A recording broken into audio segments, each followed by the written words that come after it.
And this topic can be really uncomfortable, but I have been teaching things about sexual health for about 28 years now. I was a middle school teacher for 28 of the years of my teaching career and have been teaching this class at Western for about 8 years. So I've had a lot of experience teaching it and really think it's just important that people have the right information. So certainly nothing to be ashamed of or afraid to hear about. So this chapter obviously is super important to sexual health. And you want to be able to define sexuality and list sexual rights and responsibilities, identify the risks and consequences of unplanned pregnancy if it occurs, be able to describe the nature of bacterial and viral STDs, explain the health related consequences of an abortion, list ways in which to reduce the risk of sexual harassment, assault, and abuse to you and others, describe sexual dysfunctions and where to get help, and then be able to distinguish differences in sexual identity and explore and find different places you can get support, which is really important.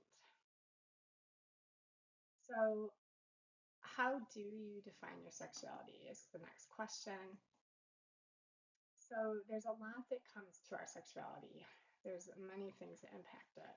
The top one, just our values and our beliefs, and what we personally feel is right for us, our attitudes and how we look at it, our personal experiences that we've already had, our physical attributes that we have, our sexual characteristics, and our societal expectations. All of these work together. It's very multidimensional. All of us are sexual beings, regardless of whether we are currently sexually active. In fact, we are sexual beings from the moment we are born until the day that we die. So when it comes to sexual orientation, neither sexual identity nor love can be defined by just simple categories or labels.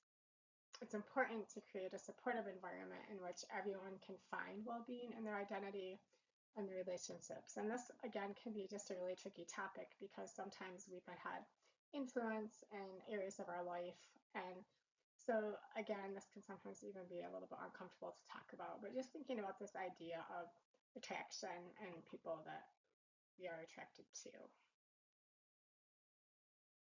So students often remark that it's easier to be sexually active than to talk about sexual activity in their life. And this idea of, you know, because we see people having like a one night stand on a TV, Netflix streamed show or something like that, and then like they haven't even met each other, and then afterwards they're like, oh, and they finally talk later or don't talk at all. So sometimes we see this happening in our society where we won't talk about it, anything with our sexual health or how it impacts us, but we would be more likely to even be sexually active. So why is that the case? Is it something from our culture, from what we see? And basically, how do you plan to use this course to assist you in improving your communication skills in regard to sexual health? Because really, you have every right to know anybody's sexual partners that you might be with, and vice versa.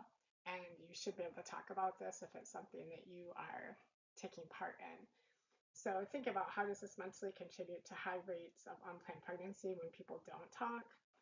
How do STIs get transmission or have transmission or STDs even?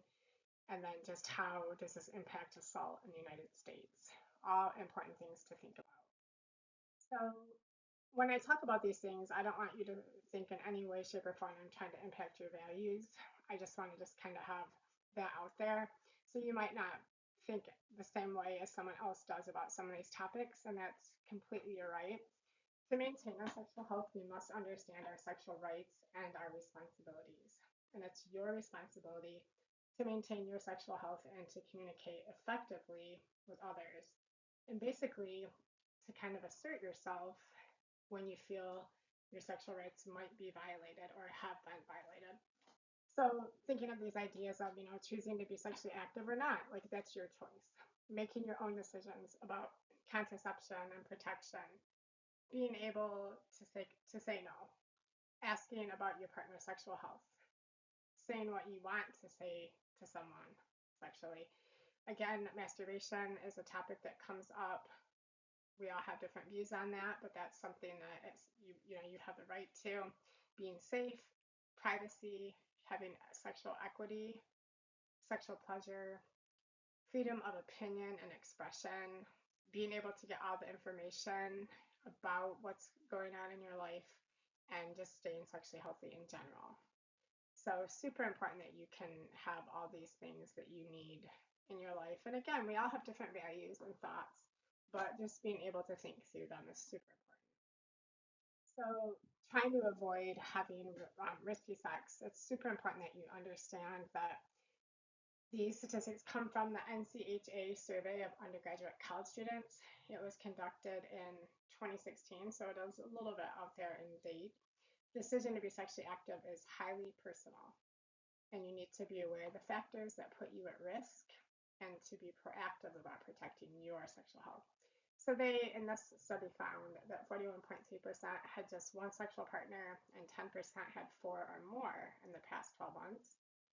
52% of current sexually active students used a method of contraception within the past 30 days.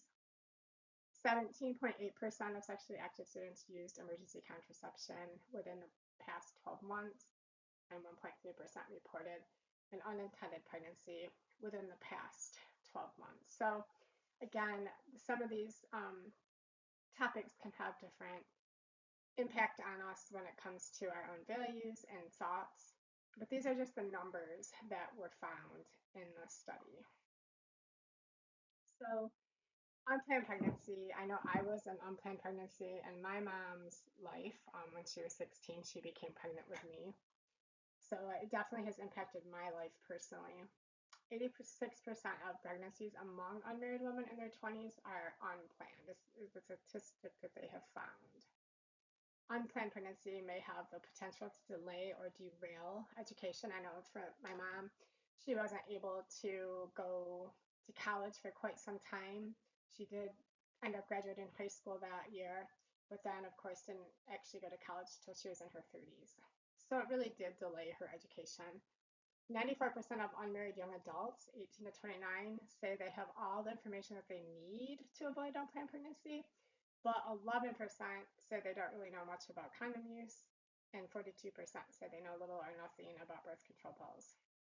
So it's really important to understand there's a lot of information out there, especially at Planned Parenthood. They have a great website that teaches all of the types of contraception that people can use, and it's very helpful.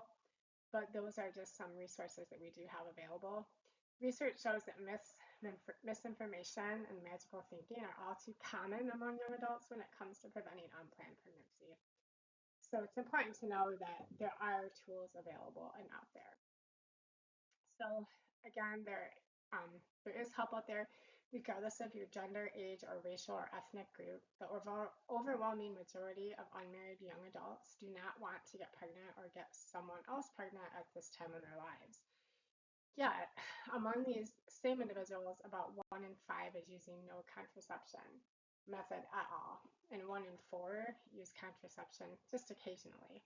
So, as I mentioned earlier on the previous slide, Planned Parenthood, their website is a great resource for finding out about all the different types of contraception and picking the one that's going to be the best for possibly you if it's something that you're needing more information about. So keeping in mind that when you're choosing it, you want to think about your own health, frequency of being sexually active, number of partners, whether you want to have a child sometime in the near future, being effective and how that method actually is effective, what some side effects could be, and what your comfort level is. So definitely don't underestimate the effectiveness of birth control and contraception, and overestimate the risk and side effects of contraception. It's important that you really can be aware of what's going on and what's being used. So with STDs, or sometimes I call them STIs, infections, they are caused by bacteria, viruses, or parasites and transmitted from one person to the other. The two most common STIs are chlamydia and human papillomavirus, HPV. In the US, there are 20 million new sexually transmitted infections every year. So nearly half are found between the ages of 15 and 24. So they estimate 1 in 4 sexually active girls have an STI. So that's what the statistics are showing. So if you break it down, basically newborns are at risk of any of these STIs from their mother before, during, or after birth. But you want to also realize that abstaining from sexual activity or abstinence is really the only guarantee against any of these.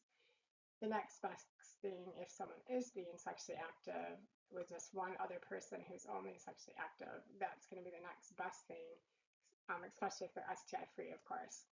And of course, consistent and correct use of condoms can also reduce risk of these STIs. So the bacterial ones are curable, can be treated, and once they are eliminated, though, they can be reinfected if they have that same infection around them during sexual activity again. So chlamydia, LGV, gonorrhea, syphilis, pelvic inflammatory disease, these are just some of the examples that are out there that are bacterial and curable. Protozoan STIs, these ones are not quite as common, but they are treated with antibiotics and they're easy to be reinfected. So Trichomonas vaginalis is one in that category, more like a parasite. And then a viral STI cannot be cured by antibiotics. So they're going to always have the virus. It's a lifelong virus that they'll keep in their system. And genital herpes, HPV, hepatitis, and HIV/AIDS are the ones that are in this category. So what will you do to protect yourself? Make sure you really think through that, because one of the things that we also are considering is like what happens after pregnancy occurs. And unfortunately, again, this is just a very tricky topic to talk about, especially with so many different values. And again, by no means am I trying to impact anyone's values here, but deciding how to handle an unintended pregnancy is a really difficult situation. And there are many options out there, including abortion, adoption, and parenting. So picking the one that works best for each person is super important. It's important to understand the process, the options, and the consequence to individuals so they can make an educated choice. So if abortion does take place, induced abortion is the act of intentionally removing a fetus from the uterus by medication or instrumentation. There are different reasons. Therapeutically, it could be to save a mom's life, maybe preserve mother's mental health, physical health. Terminating a child with a congenital disorder might be a choice that they're making. Lessening health risks associated with multiple pregnancies. There's all kinds of reasons they might look at for therapeutic. If it's elective, it's any other reason other than those. Abortion is considered a low-risk procedure. However, you have to keep in mind that multiple abortions can affect future pregnancy and complicate the ability to become pregnant. It can affect someone, and most likely will affect someone mentally and emotionally, and relationships have a rare chance of success after an abortion takes place, statistically. So, sexual assault and harassment. Sexual misconduct encompasses a broad range of unwelcome behaviors that are committed without consent or by force, intimidation, coercion, or manipulation. Sexual misconduct can be committed by men or women, any gender, and it can occur between same gender, different genders, any type. So sexual harassment occurs when a person makes unwelcome physical or verbal sexual advances to another person. The key is the word unwelcome. And then abuse is sexual activity during which a perpetrator forces the other person, even violently threatens, or otherwise takes advantage of a victim who's unable or unwilling to consent. So this could even be for in a case of someone that's been drugged with something like Rohypnol, where they're not aware of what's going on. Sexual harassment is engaging in sexual activity with someone who's unable to give consent, and that is against the law. Non-communication constitutes lack of consent. So you should always report any incident of any sexual misconduct, and every college and university is required to have a grievance procedure. And we do have one at Western Michigan University, and we have it right on our website so that you can go right to that. So